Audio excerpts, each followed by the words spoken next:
Yes, everybody joining already. You see? Nice and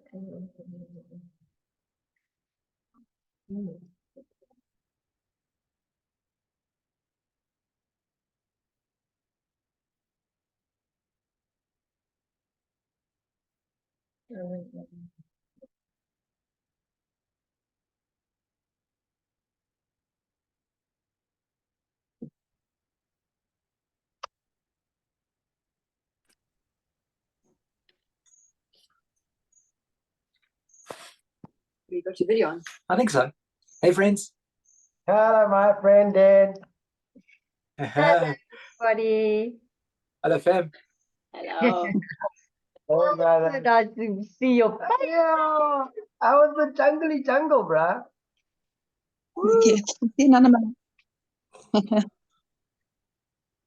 Hello, hello. There's still quite a few people.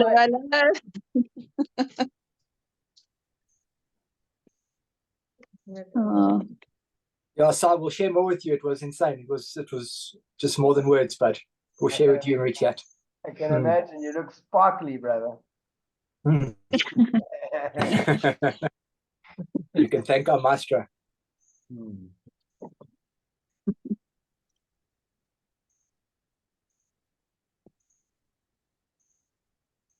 Recording in progress.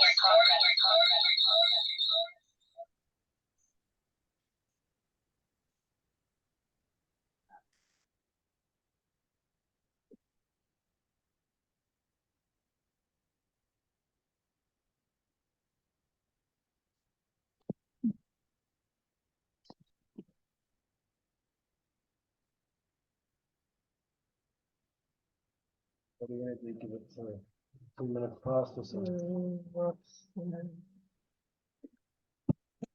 So, good evening, everybody. So, just a reminder that everybody's on mute. And if you would like to say something, just unmute yourself and then remember to mute yourself again afterwards, so that we don't have too much interference with the sound as it comes in and out, because it can be quite disruptive. So, but remember, if you want to say something, unmute yourself. Otherwise, nobody's going to hear. So, Don Roberto, unmuted now. Yes, thank you, because I saw you bubbling away there. But I think we're going to give it until like 2 or 3 past, just to let everybody log in. And then, I think then we'll kick off. Sure. Well, I'm Don Roberto, and I'll continue in that vein. Let me just hear from each and every one of you. Quick line, Danielle. Oh, okay. I'm getting the silent treatment. Fair enough. Denzel. Greetings, everyone. Was that Daniel? Hi, everybody. Hi, Maestro. All right, good. I'm not quite sure how this is going to work. I'm not very used to this highfalutin technology. I'm more a jungle man myself. Hi, Ray. Hi, how are you, Roberto? Doing well. I'm in Madrid at the moment, and it's actually winter here, so I'm not terribly happy. It's not my natural environment. Yeah. So anyway, welcome everyone. Marisa, hi there. How are you doing there? Shulka, Samsung SMA3468. Hi, Jen. That's Jean. All right, good. So yeah, it's basically going to be an informal discussion. There's a few themes we're going to look at, like who should really engage in this work and why participate, and who should you drink with, because there are lots of facilitators out there, but they're all of varying quality and of varying trainings. And how does one prepare for this experience, and what can you expect from it? And then how do we integrate and dealing with anxieties around experiencing this? So that's the basic outline of what I can talk about. Hang on. Are we getting lots of feedback? Are we good? There's some people that Everyone, just remember to mute. Right. So Danielle, switch your mute. Everyone mute up unless you want to speak, because otherwise it creates a huge. Denzel, you too, please. Marisa, por favor. Lei, Hey, Lee, if you can meet, that's beautiful. All right. So, but if you have a question, if you want to kick off with a question, I'm happy to have a quick Q&A before we start, rather than something boring and formal. Anyone? Any questions? Not all at once, okay? I'm gonna have to pick somebody.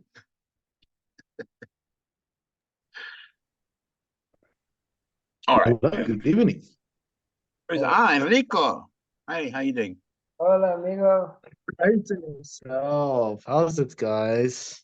Good. It's going well. It's going very well. All right. Is anybody not in South Africa at the moment?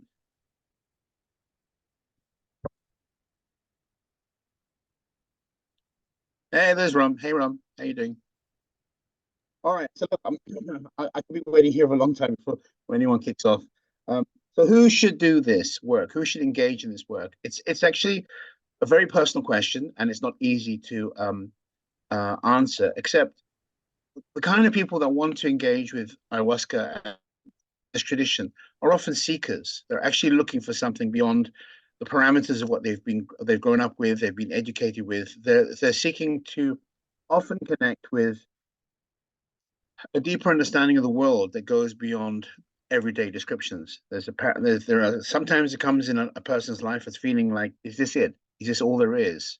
Have I really reached the borders of what I think is real, or a sensation that the magic in the world, it does exist, but they haven't connected with it, or has been a long time since they connect with it. So that sense of wonder is really one of the biggest drivers in why people want to connect with this tradition, because within the Amazon there is still a very deep connection to nature, and it hasn't been denatured, so to speak. So there is there is stuff that exists there that is phenomenal. And when we work with ayahuasca, we're really working with ayahuasca. You can say is basically a hierophant. It's basically somebody connecting us to a phenomena that connects us to the greater realities, the greater mystery, the higher dimensions. So it is really an ambassador between the plant world and the human world, enabling us to directly connect with wonder and magic in the most innocent sense, if you like. And so that's one of the reasons why people search this out. There is an interior desire for this higher knowing, and in some senses, there's also homesickness as well, because sometimes it's very hard to articulate what one is homesick for. But once one connects to these realms and to these experiences, it's like, oh, no, yes, it actually puts a finger on the actual that feeling that's been niggling away. But there's no space for it within our societies. There's no real articulation of that. Does that make sense in any sense? Hmm. So, for example, I mean, it's. I found that a lot of people who are looking for transcendent experiences, and who are often engaged in working with substances, are often looking for that transcendental experience because they miss that. There's some level of homesickness, and in connecting with the grandeur that is the greater mystery, the grandeur that is available within the ayahuasca experience, there's a real deep realization of homecoming, like saying, this is what I've been missing. So it's not something, it's not easy to articulate. But once one, my first experience was really, I never expected it to be such an eye opener, but it really reminded me of everything that I've been looking for all my life. You know, I was 42 years old when I first encountered this, and it was I had no preparation in a sense. I was working with people that didn't know what they were doing, but they knocked up this brew, and that brew was waiting for me to basically wake me up. And it said, "Here we are. This is what we are. This is what we do, and welcome back." So, in a sense, I was not. I hadn't gone to the careers office at school and said, "You know what? I want to be a shaman." None of that happened. It wasn't my career plan. It was simply something that emerged, and their memory, the actual familiarity of this. So in a sense, ayahuasca is part of a tradition. It's part of a tradition that started 3,500 years ago. If you look at the Hindu tradition, the very beginnings of the Hindu tradition, with the Rig Veda, there are prayers to the divine. And when chapter 9 of that book is basically about Soma, and Soma was a vehicle that allowed those people who partook of it into those transcendent realms. And so it was basically using plants and plant intelligence as a vehicle, as a bridge towards connecting towards the transcendent. And those that formal way of working with medicines, the sacraments, continued within the Indian tradition, and then Egypt, and then Greece, and and unfortunately we lost that connection around 300 AD with the Romans, who kind of started to stamp out all of that. But basically, indigenous communities maintained a connection. Not all of them, but some of them maintained a connection to what we call plant spirit teachers, which are basically ambassadors willing to be an intermediary between the plant world and the human world, enabling us to experience these realms of which they're very familiar. So if you think about it, plants have been on the land for 500 million years. And so they've learned a lot about mapping how to terraform, literally how to turn barren rock into soil through lichen and mosses and animal behaviors, into turning this world into a livable world. So they figured out so many things. And that knowledge is basically a huge reservoir of information about not just this world and this dimension, but other realms. And so those plant spirit teachers are basically ambassadors like mushrooms, iboga, ayahuasca, willing to help us navigate the experiences and to help us remember who we are. So that's essentially why we work with plant spirit medicines, because they are our teachers and they are a vehicle for remembering and for healing. Yes, sorry, who made a noise? Does this make any sense, or am I just talking rubbish? It makes sense. It makes a lot of sense. Thank you, Daniel. Anyone else? So all of you, the rest of you just think I'm crazy, right? Thanks, right? So that's my main point. I think anybody who wants to engage in this work, there's often a desire to experience something beyond what they know, something beyond what's been programmed into the parameters of reality, and there's a desire to know and connect with deeper parts of themselves at the same time. So it's also challenging. This work is challenging because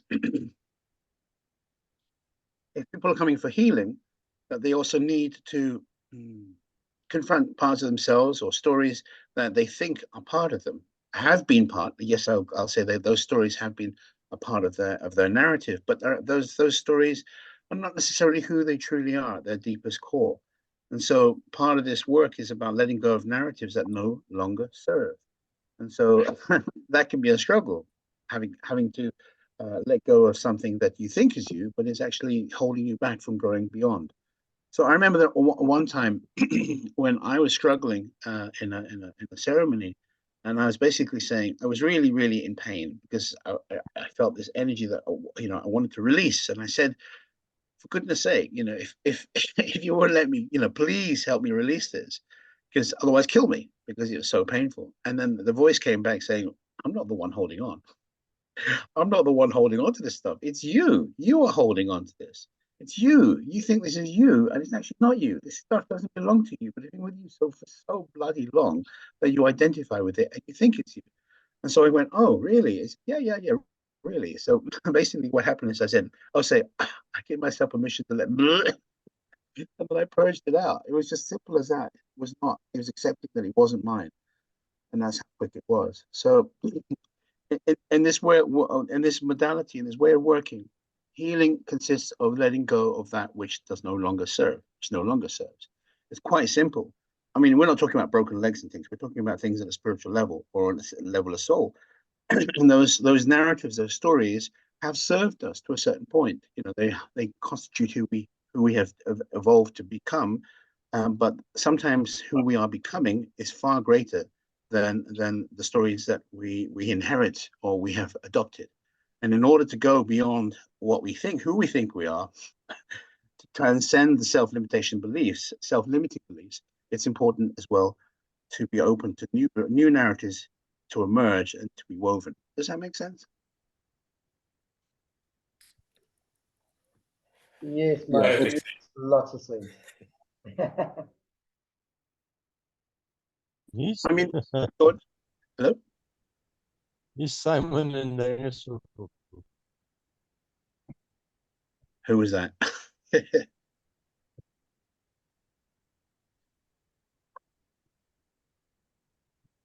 Okay, well, Don never mind. Don Oh, Roberto, can you Katie, hear is me? that? Yeah, Can you Katie, hear me? hi there. Hi there, Yeah, it's Katie. Kiri. I'm a friend of Simon, and he's invited me to join tonight, Simon and Yvette. Beautiful. And I've been listening quite intently, so thank you so much for that wonderful opening.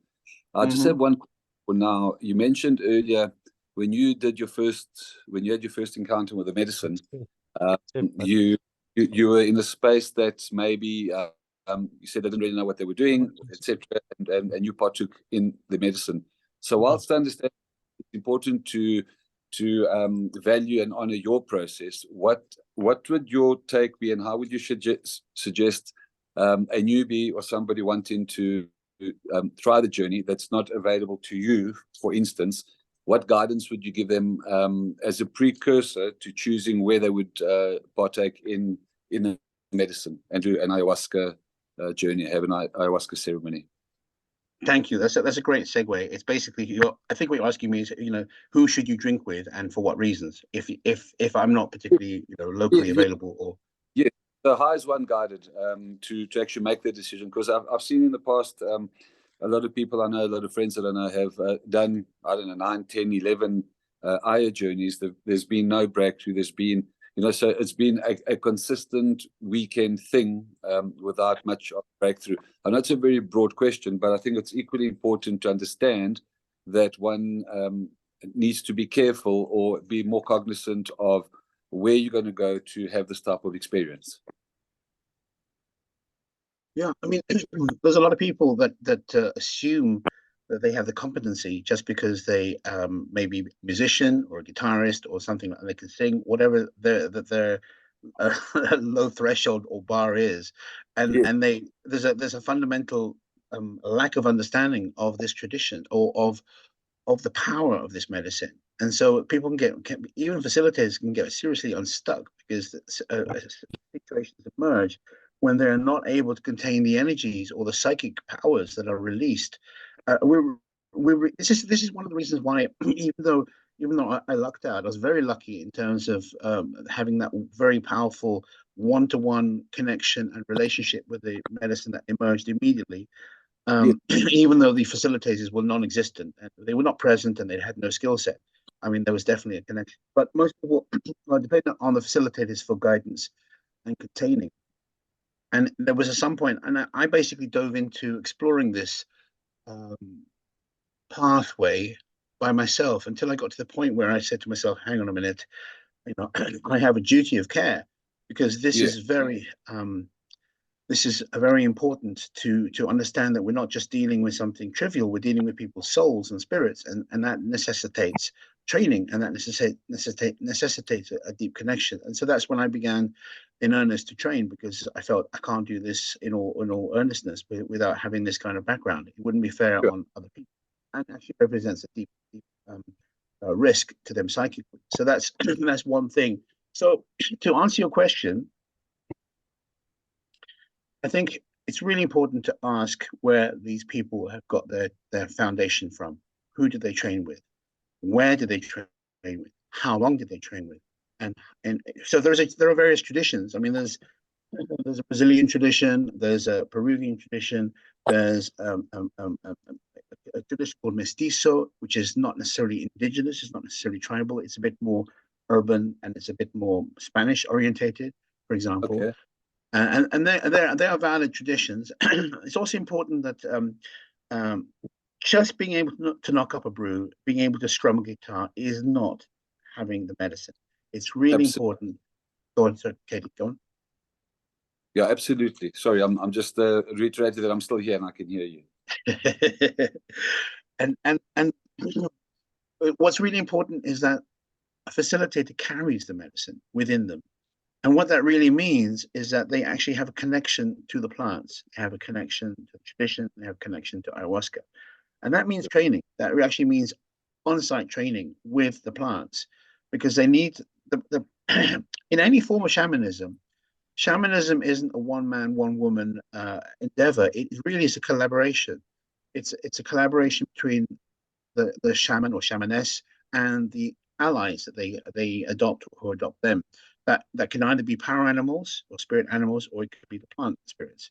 And so without that connection, where one is basically, adrift in a sea of ego, not necessarily being guided, not necessarily having the kind of mentorship that really comes with that connection. And so I would say, primarily, it's really important that a person who is engaging with this medicine has a firm foundation and connection with a dieta.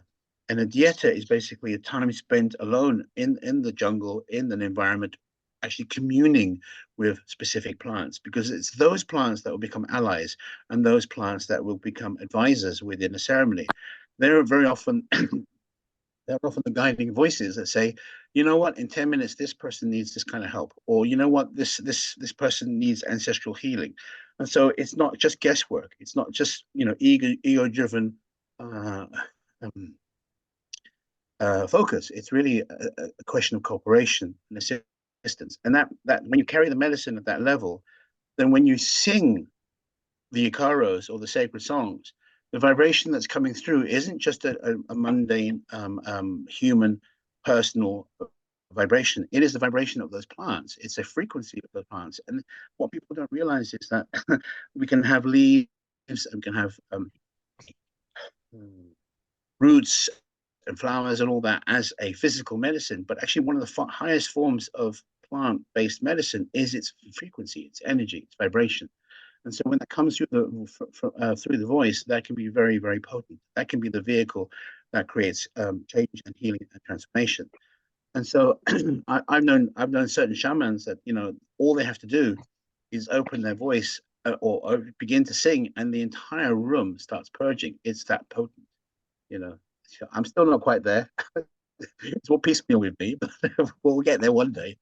But really, that's it. And it's not necessarily that we have to carry all the different plants. We carry them within us, because what happens when you commit to a dieta, then the energy of that dieta is woven into your body and is woven into your voice. And so that's the actual power vehicle to do the work. Does that make sense, Katie? Yes. Thank you so much. Thank you for answering that question so eloquently. It makes a lot of sense. Much appreciated. And also the other thing is experience. I mean, it's one thing, to assume that you know what's going to happen, but things can happen in ceremony that you have no ken for. There's no reference. I mean, there's some very, very deep psychic spaces, and unless one has actually been there, unless you've been to the bardo, or once you've gone into kind of past life spaces or ego death, for example, it's very difficult to relate to somebody who is going there. So it's really important that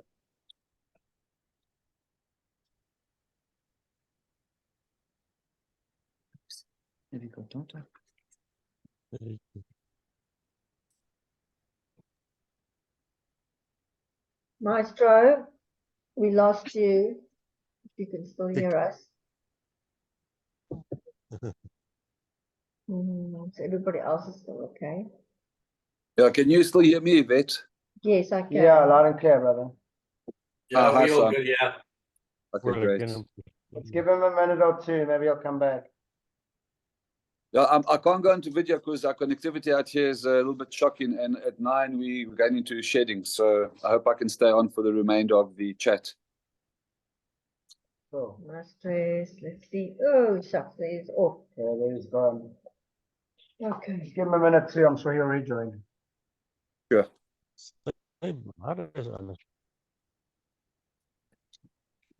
Yeah, thanks for everybody joining. It looks like we've got quite a nice group of people together.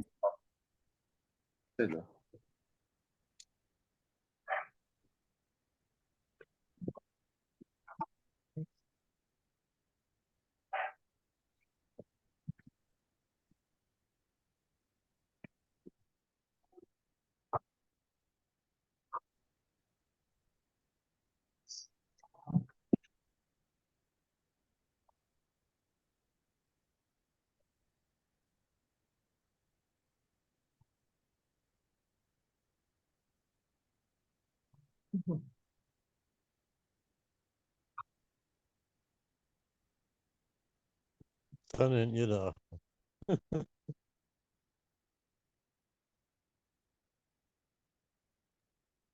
Recording in progress.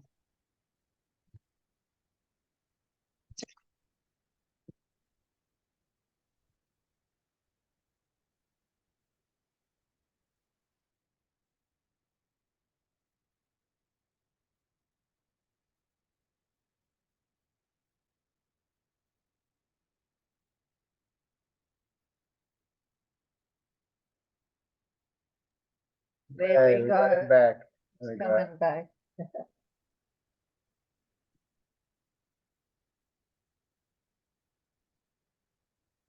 Hi there.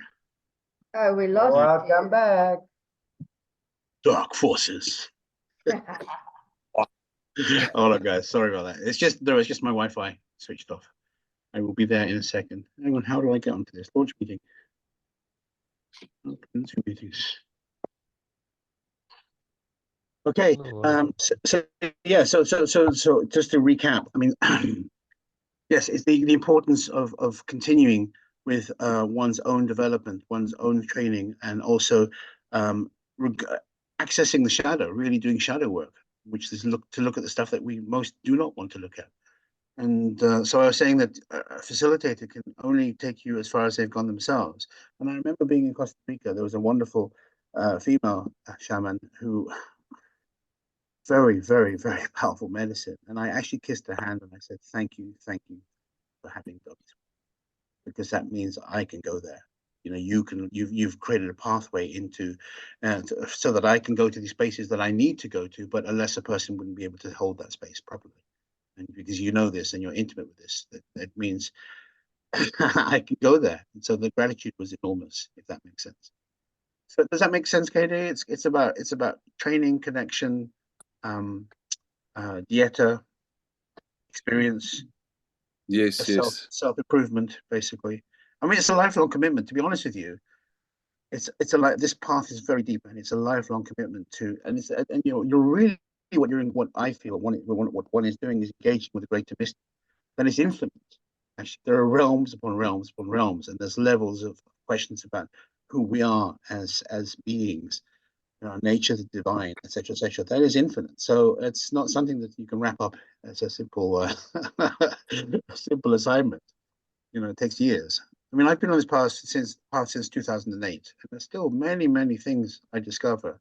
And in the presence of real maestros, in the presence of superlative practitioners of their craft, one is just left, awed and humbled. I'm sure Danielle and Denzel know, because we've just spent a month in the jungle with a supreme practitioner. Thank you. That makes absolute sense. Thank you. And there are charlatans out there. There are bullshit artists who will tell you, yeah, I've done this and that. So don't fall for the patter. Really question them, like, what dieta do you have? What tradition? Say what?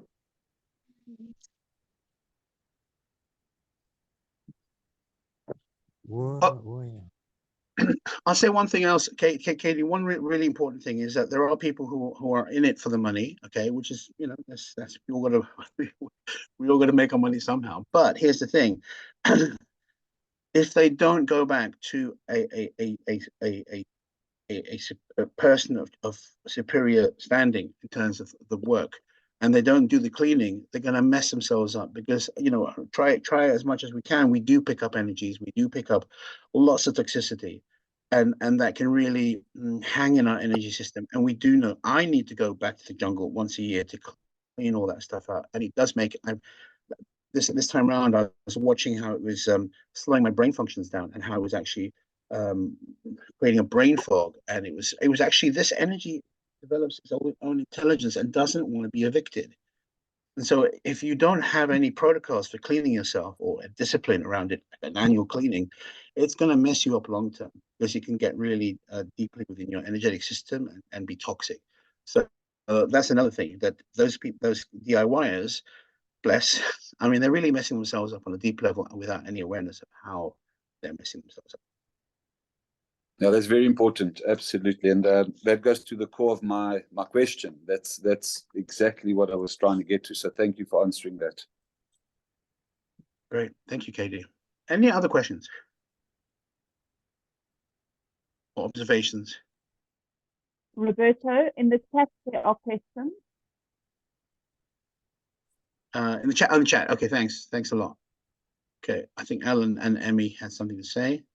Just see Hi, what. Rob. Yes. Enrique, yeah, it's so lovely to see all you beautiful faces. I have a question. Let me ask two questions. Sure. One is about how tough is the integration process afterwards? And the second one is, could you tell us a little bit more about the Shipibo people, how they live, and what you observe being with them? Oh, that's two different, very different questions. Okay, so the integration process is as unique as you are, Enrico. Some people's integration can be quite smooth, and so what there's a saying in the Shipibo language which is "ani sama, ani prueba," which is a mixture of Shipibo and Spanish, which basically means big dieta, big tests, big challenges. And so sometimes you've escaped by the skin of your teeth out of that dieta. You've evaded the mosquitoes, and you think you're a bit of a champion. But it's when you come home, it's like what Ram Dass said. You know, I think he said, if you think you're enlightened, try a week with your family. That's when the real test starts. You know, when you come home and you have to deal with 3D, and you have to basically assimilate what your learnings have been into this kind of reality. And so it can be challenging. And then there's all kinds of things people can start throwing mud at you psychically in terms of like, who do you think you are? And you know, you have to just deal with the nitty-gritty of being in this environment. And so it's easier when you're isolated to levitate, but you get brought down to ground pretty soon when you come back to everyday life, if that makes any sense. So it's really hard to quantify exactly how difficult that's going to be, or how easy integration is going to be. But there's definitely what you're going to need to look at is going to come up, basically. So in a sense, the dieta period or the ceremonies, they may have ended temporarily, but in terms of the ongoing work, the ongoing putting into practice, that continues for a while, if that makes sense.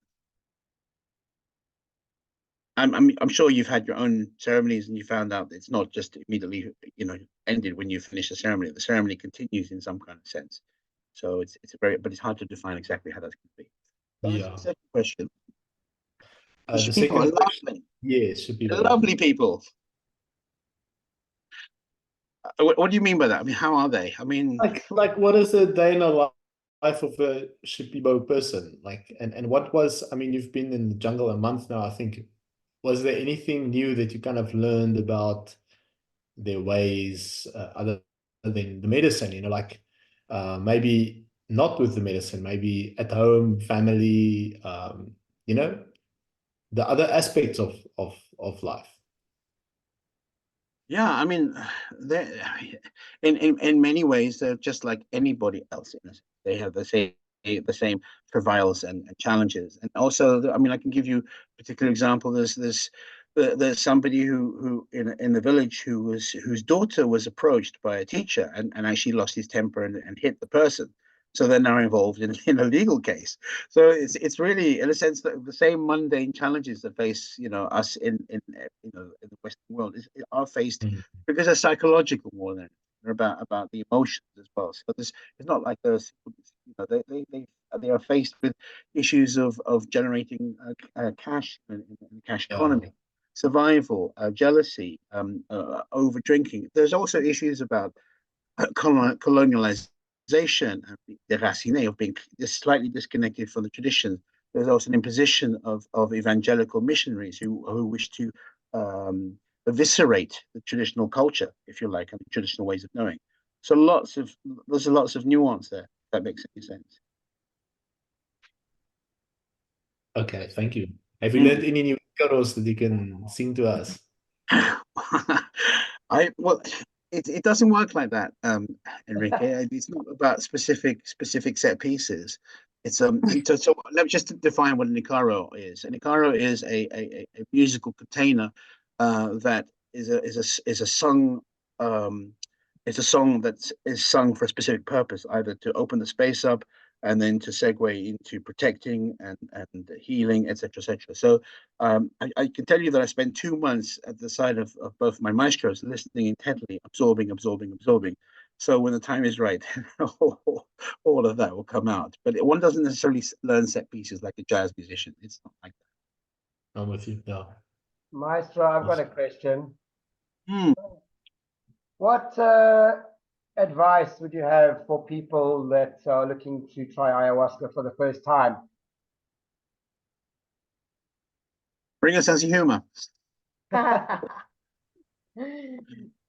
Bring a sense of humor. Don't take yourself too seriously. Don't take me too seriously. You know, it is deep work. It is powerful work. But I'm really not about being po-faced. Look at me. I'm into spiritual. It's just we're all like, I love what Ram Dass said. You know, we're all walking each other home. Basically, we're all on planet Earth. No one gets out of here alive, according to Jim Morrison. So let's do the best we can. You know, let's accept that we all are flawed, that we all are trying our best, and let's just roll up our sleeves and go for it. Basically. Does that make any sense? Basi. Yeah. Maestro, somebody in the chat is asking how many of us have drunk before or have had ayahuasca before. There's so many of us on the group actually. So maybe we can just do a show of hands for those. Well, I mean, it's lovely. It's a lovely idea, but like, half of the screens are actually not showing any hands or faces. So it's okay. Well, yeah, there's a lot of us here. There's a lot of us here for those, because there's some new people who are looking for guidance, you know. So yeah, but there's a lot of us here that have worked extensively with Maestro. Yeah. That's all. For sure. No, I'm sure. I mean, so if you're here and you're a newbie or you've never experienced this, welcome. So how's my reaction? Thank you, Shasta. That's awesome. So react, everybody. What did she say? Over the reaction. You can. I'm not sure, but there's a reaction. I've seen a reaction. Yes, there's one. Hi, Jane. Reactions everywhere. Oh, and Steven's sending me a hand. This is so fun. Enrico's sending me, popcorn, I think. Rob. Good. Ray, beautiful. And you have these guys who have, right? If you have done ceremony, well done, excellent. Jess, I'm waiting for your reaction. You've done ceremony before. Don't be shy. Okay. Yes. Sorry, Maestro. There was a question right in the beginning that Ray asked about how to interpret downloads. Okay, yeah, very good question. So part of the phenomenology of the ayahuasca experience is that sometimes there's direct kind of communication or direct downloads, and those downloads can be knowing without knowing, in a sense. Sometimes we just get this information comes through, and we don't necessarily know why we know, because it doesn't come through the normal channels of how we normally experience the world. But there's definitely a sense of a direct knowing, and I would counsel being, how to say this, circumspect, about being to try and triangulate that information, because sometimes it may not make any sense, because let's say I parachuted you into Cuba, right? Straight into Cuba, and you like land there and you have no idea what things mean. You can't speak Spanish, you don't know how the social thing is organized, and it's going to be very difficult for you to make sense of the lay of the land. Sometimes this is the same thing with ayahuasca. Sometimes things happen where you just go, oh, it obviously must be this, but you can't just say that, because you haven't got enough experience to be able to, not enough data points, if you like, to be able to say, I definitively know what this means. So what I do is I counsel people just to hang back and to be able to evaluate over time. So especially with the profound insight that they may receive, I say, look, that's very nice. I'm very happy for you.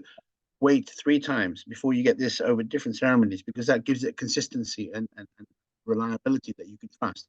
A one time, you're like, oh my God, the world's going to end tomorrow, is definitely not going to be a good idea to sell all your stocks and shares